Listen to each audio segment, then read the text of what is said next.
సంవత్సరం అంటే ఈ 25th ఇయర్ మీరు మీ ఛానల్ ద్వారా మమ్మల్ని వచ్చి సంప్రదించడం కూడా మాకు చాలా ఆనందంగా ఉంది.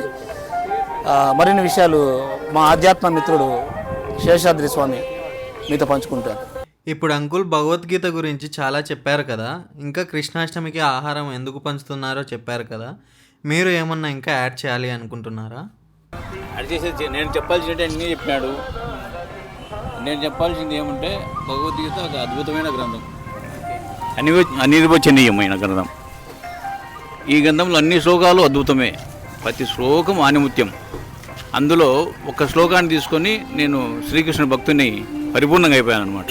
ఆ శ్లోకం ఏమిటంటే, అనన్యా చింతయంతో మాన్ ఏ జనా పరిపాసతే తేషాం నిత్యాభియుక్తానాం యోగక్షేమం వహామ్యహం. ఈ శ్లోకం అర్థం ఏమంటే, పరిపూర్ణంగా నన్ను నమ్మిన వారికి నేను తోడుగా ఉంటాను, అన్ని సమయాల్లో వారి మంచి చెడు నేనే చూసుకుంటాను అనే అర్థం. అందుకని నేను ఇంకా వేరే ఆలోచించడం లేదు. జస్ట్ శ్రీకృష్ణుని మీదనే గురి నిలిపి ఆయన పాదపద్మాలు సేవించినాను. ఆయన కోసం నిరంతరం జీవిస్తున్నాను. నా జీవితానికి ఏమి ఇబ్బంది లేకుండా చూసుకుంటున్నాడు. ఆ శ్లోకానికి పరిపూర్ణత్వం చేకూర్చున్నాడని నేను చెప్పగలను.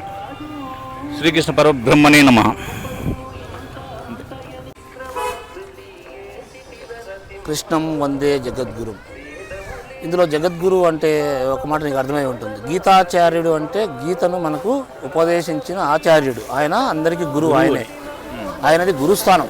సో ఒక్కసారి కృష్ణుని పాదాలు ఆశ్రయిస్తే, భగవద్గీతను చేపడితే, భగవద్గీతలోని పదాలు మన పాదాలను నడిపిస్తాయి. అది కూడా మార్గదర్శకమైన సూత్రాలను మనకు అందిస్తూ ఆదర్శవంతమైన జీవితాన్ని గడిపేందుకు దోహదపడతాయి. ఇది శ్రీకృష్ణుడు మనకిచ్చిన గొప్ప ఆస్తి. కాపాడుకుందాం, అందరికీ పరిచయం చేద్దాం, ప్రపంచానికి చాటుదాం. జై శ్రీకృష్ణ.